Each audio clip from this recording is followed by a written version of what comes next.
Hello दोस्तों।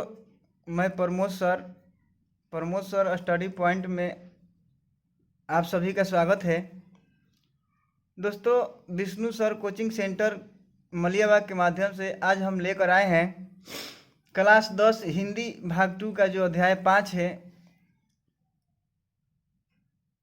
उसमें जो कहानी है धरती कब तक घूमेगी, इस कहानी को। दोस्तों, इस कहानी में हमने अगले वीडियो में इस कहानी के बारे में बताए थे। इस वीडियो में इस कहानी का जो ऑब्जेक्टिव क्वेश्चन आंसर है और सब्जेक्टिव क्वेश्चन आंसर है उसके बारे में कुछ बताएंगे। तो सबसे पहले इस कहानी के बारे में थोड़ा सा आज ही बता दे रहे हैं कि इस कहानी के लेखक जो है सावर दैया, कहानी के लेखक सावर दैया, जिनका जन्म हुआ था 10 अक्टूबर 1948 ईस्वी में। 10 अक्टूबर 1948 ईस्वी में हुआ था राजस्थान में, जो बीकानेर शहर है, बीकानेर में। और इनका मृत्यु हुआ 30 जुलाई 1992 ईस्वी में। 30 जुलाई 1992 ईस्वी मृत्यु हुआ। दोस्तों, इस कहानी को हिंदी में अनुवाद भी स्वयं सावर दैया ने ही किए हैं। और यह जो कहानी है माँ के ऊपर आधारित है। माँ, जिसका नाम है सीता। इनके 3 पुत्र हैं, कैलाश, नारायण, बिज्जू। कैलाश, नारायण और बिज्जू 3 पुत्र हैं, कैलाश, नारायण, बिज्जू। कैलाश की पत्नी का नाम है राधा, नारायण की पत्नी का नाम है भंवरी और बिज्जू की पत्नी का नाम है पुष्पा। इस कहानी में दिखाया गया है कि माँ के जो 3 बेटे हैं, तीनों मिलकर भी माँ का भरण पोषण नहीं कर सकते हैं। तीनों बेटे जो है मिलकर भी माँ का भरण पोषण नहीं कर पाते हैं। माँ अपने पेट के भरण पोषण के लिए तीनों बेटे के यहाँ दर दर की ठोकरें खाती रहती है।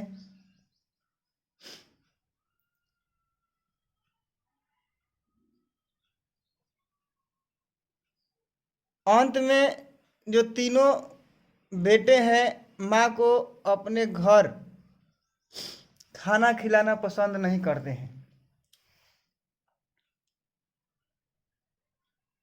और अंत में तय करते हैं कि माँ को मंथली के रूप में 50-50 रुपया दिया जाएगा।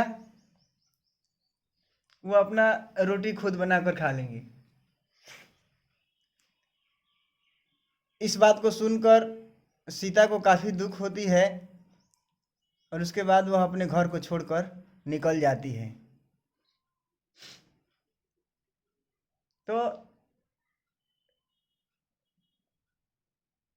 अब आइए इस कहानी का जो वस्तुनिष्ठ प्रश्न है उसके बारे में क्वेश्चन जो है उसका आंसर बता दे रहे हैं, वस्तुनिष्ठ प्रश्न का। तो इस कहानी में जो पहला ही क्वेश्चन है, धरती कब तक घूमेगी, कहानी के लेखक कौन है? तो इसका राइट आंसर होगा सी, सावर दैया। धरती कब तक घूमेगी कहानी के लेखक है सावर दैया। अगला क्वेश्चन है, धरती कब तक घूमेगी कहानी के मुख्य पात्र कौन है? तो धरती कब तक घूमेगी इस कहानी के मुख्य पात्र है, इसका राइट आंसर होगा बी, सीता। अगला क्वेश्चन है कि धरती कब तक घूमेगी, यह कहानी कहाँ की है, मैंने कहाँ से ली गई है? तो इसका राइट आंसर होगा ए, यह जो कहानी है राजस्थान से ली गई है। चौथा क्वेश्चन है कि धरती कब तक घूमेगी कहानी में किसकी प्रधानता दी गई है, किसकी प्रधानता है? तो इसका राइट आंसर होगा ए, धरती कब तक घूमेगी, इसमें नारी की प्रधानता दी गई है। दोस्तों, यह जो हिंदी का भाग 2 का जो वर्णिका है, इसमें जितने भी चैप्टर है सब में नारी की ही प्रधानता, नारी के बारे में ही कहानी में बताया गया है। तो इसमें भी धरती कब तक घूमेगी कहानी में भी किसकी प्रधानता है? तो नारी की। 5वां क्वेश्चन है कि सीता के बड़े लड़के का नाम क्या था? सीता के बड़े लड़के का नाम क्या था? तो इसका राइट आंसर होगा बी, सीता के बड़े लड़के का नाम था कैलाश। ठीक है दोस्तों, अगला क्वेश्चन है कि बीजू की पत्नी का नाम क्या था? बीजू की पत्नी का नाम क्या था? यह क्वेश्चन आप लोगों के लिए छोड़ दे रहे हैं। इसका राइट आंसर आप लोग कमेंट करके बताइएगा कि बीजू की पत्नी का नाम क्या था।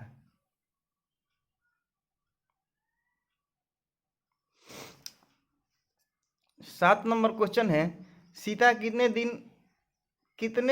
दिन एक लड़के के पास रहती थी? सीता जो है कितने कितने दिन अपने एक लड़के के पास रहती थी?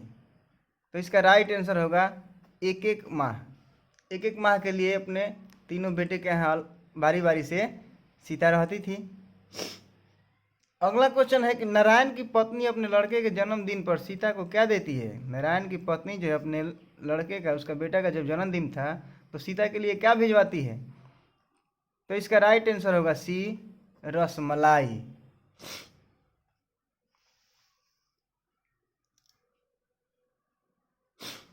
सीता, अगला क्वेश्चन इससे पहले वाला क्वेश्चन था कि सीता कितने कितने दिन एक लड़के के पास रहती थी? तो एक एक माह। और अगला क्वेश्चन कि नारायण की पत्नी जो है अपने लड़के के जन्मदिन पर सीता को क्या देती है? तो आंसर होगा रसमलाई। 9 नंबर क्वेश्चन है, नारायण की पत्नी का नाम क्या था? नारायण की पत्नी का नाम क्या था?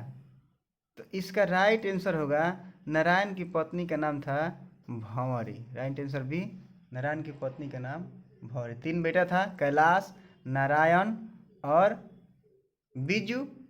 तो हमने कहानी में पहले ही बताया कि नारायण की पत्नी का नाम था राधा, नहीं, कैलाश की पत्नी का नाम था राधा, नारायण की पत्नी का नाम भंवरी और बीजू की पत्नी का नाम पुष्प। ठीक है, तो यहाँ क्वेश्चन है नारायण की पत्नी का नाम क्या था? तो राइट आंसर होगा बी, भंवरी। अगला क्वेश्चन, सीता अपने को क्या मानती थी? सीता अपने आप को क्या मानती थी? तो सीता अपने आप को, इसका राइट आंसर होगा ए, भिखारन मानती थी। सीता अपने आप को भिखारिन मानती थी। भिखारिन जैसा हाल हो गया था। इस कहानी में सीता का जो है भिखारिन जैसा हाल हो गया था। अपने ही बेटे के यहाँ बारी बारी से एक एक महीना रहती है। अंत में तो ऐसा होता है कि 50-50 रुपये महीना बांध देते हैं और अपना रोटी, कहते हैं कि अपना रोटी बनाकर खुद ही खाएगी। सीता के पास सबसे बड़ी समस्या क्या थी? अगला क्वेश्चन है कि सीता के पास सबसे बड़ी समस्या क्या थी? तो आंसर होगा ए, रोटी का। सीता के पास सबसे बड़ी समस्या क्या थी? रोटी का। ठीक है दोस्तों, 12 नंबर क्वेश्चन है। 12 नंबर क्वेश्चन कह रहा है कि किसके भीतर आंसुओं का समुद्र भर गया? किसके भीतर आंसुओं का समुद्र भर गया? तो यहाँ पर भी राइट आंसर होगा ए, सीता के भीतर जो है आंसुओं का समुद्र भर गया। जब सुनती है बेटे जो कहते हैं कि अब माँ को हर महीने 50-50 रुपया देंगे हम लोग तीनों लोग मिलकर, तो यह बात सुनकर सीता के आंखों में जो है आंसुओं का समंदर भर गया। 13 नंबर क्वेश्चन कर रहा है कि सीता के सबसे छोटे लड़के का नाम क्या था? सीता के सबसे छोटे लड़के का नाम क्या था? तो सीता के सबसे छोटे लड़के का नाम आंसर होगा सी, बीजू था। बड़ा लड़का कैलाश, उसके बाद नारायण और सबसे छोटा जो है बीजू था। 14 नंबर क्वेश्चन कह रहा है कैलाश की पत्नी का नाम क्या था? कैलाश की, सबसे बड़ा लड़का है कैलाश, कैलाश की पत्नी का नाम क्या था? इसका राइट आंसर होगा ए, राधा। कैलाश की पत्नी का नाम राधा था। 15 नंबर क्वेश्चन कर रहा है सांवर दैया का जन्म कब हुआ था? जो इसके लेखक है, इस कहानी के धरती कब तक घूमेगी कहानी के लेखक है ये सावरदैया। सावरदैया का जन्म कब हुआ था? तो इसका राइट आंसर होगा इस सावरदैया का जन्म हुआ था, आंसर बी, 10 अक्टूबर 1948 ईस्वी में। अब कोई पूछ देगा कि इनका जन्म कहाँ हुआ था, तो आप लोग बताइएगा बीकानेर में हुआ था, राजस्थान में। ठीक है दोस्तों, ये था इस चैप्टर का कुछ वस्तुनिष्ठ प्रश्न उत्तर। अब जो है इस कहानी का कुछ सब्जेक्टिव क्वेश्चन भी मान लीजिए आ सकता है। जैसे कि पहला ही क्वेश्चन आ सकता है कि सीता अपने ही घर में घुटन क्यों महसूस कर रही थी। सीता जो है अपने ही घर में घुटन क्यों महसूस कर रही थी? तो इसका आंसर होगा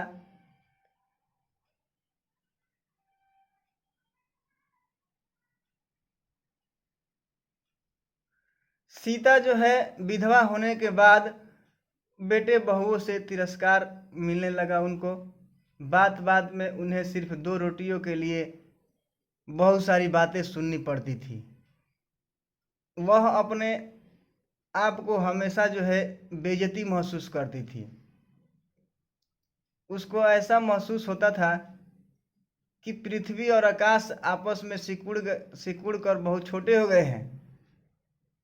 इसलिए सीता को अपने ही घर में जैसे घुटन जैसा महसूस होता था। ठीक है दोस्तों, अब क्वेश्चन है कि पाली बदलने पर, जो बारी बारी से एक महीना रहती थी बेटे के यहाँ, तो पाली बदलने पर अपने दादी माँ के खाने को लेकर बच्चे खुश हो जाते थे, जबकि उनके माता पिता नाखुश हो जाते थे। जो छोटे छोटे बच्चे हैं दादी माँ को खाने को लेकर खुश हो जाते थे, दादी माँ आएंगी खाएंगी हमारे यहाँ, लेकिन उनके माता पिता नाखुश हो जाते हैं। बच्चे की खुशी और माता पिता की नाखुशी के कारणों पर विचार करें। तो दोस्तों इसका आंसर होगा कि बच्चे के निछल हृदय में अपनी दादी के लिए स्नेह है। बच्चे के हृदय में दादी के लिए प्रेम भाव है, स्नेह है। इसलिए पाली बदलने पर बच्चे खुश होकर उनके पास आते हैं और कहते हैं कि दादी जी कल से आप हमारे घर खाना खाएंगे। दादी से कहते हैं और हम सब आपके साथ मिलकर खाना खाएंगे। इसलिए बच्चे खुश होते हैं, लेकिन उनके माता पिता अपनी माँ को बोझ के समान समझते हैं, बोझ समझते हैं, अतः वे लोग नाखुश हो जाते हैं। अब मान लीजिए और क्वेश्चन इसमें आ सकता है कि सीता का चरित्र चित्रण करें कि नहीं, सीता के बारे में। तो सीता, इसका आंसर हो जाएगा कि सीता इस कहानी की मुख्य पात्रा थी, जो स्वाभिमानी, सहनशील और ममतामयी थी।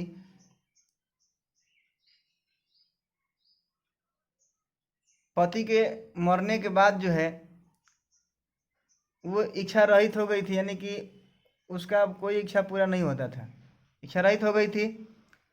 जो कुछ भी उसे खाने को दिया जाता था चुपचाप खा लेती थी। उसे इस बात का अचंभा चकित होना पड़ता था, इस बात का अचंभा होता था, यानी चकित हो जाती थी कि कहने को तो वो माँ है, लेकिन उसका सुख दुख तक कोई पूछने वाला नहीं है। यह सोचकर उसका हृदय भी भर आता है, परंतु किसी के सामने अपना कष्ट जो है व्यतीत नहीं करती है वो। अब कह रहा है कि वह अपना बेइज्जती जो है चुपचाप सह लेती है।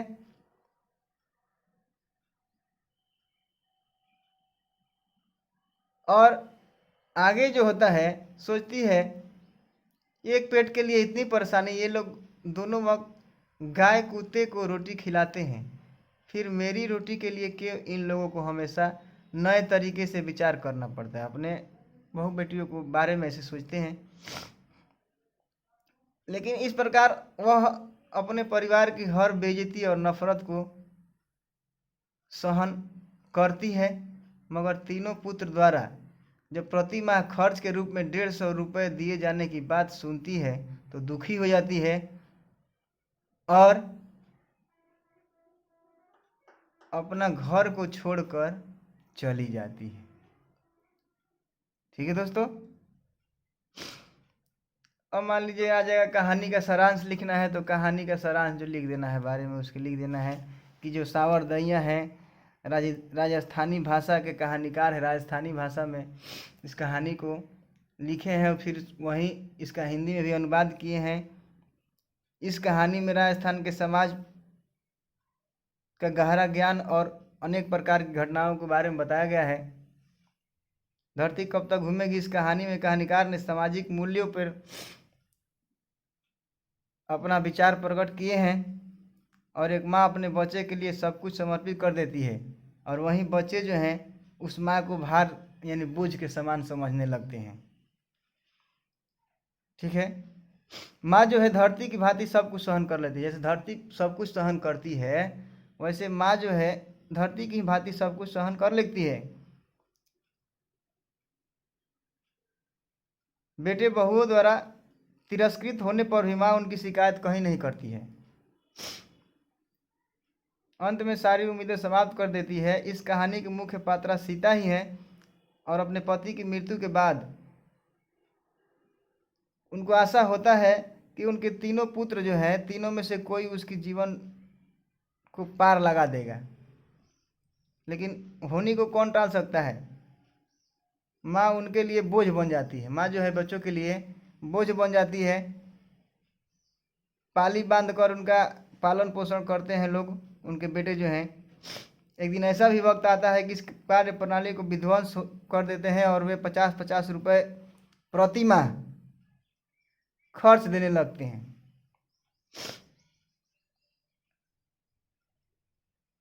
पहले तो घुटन भरे जीवन यापन करने वाली सीता जो है अपने पुत्र के फैसले से दुखी हो जाती थी।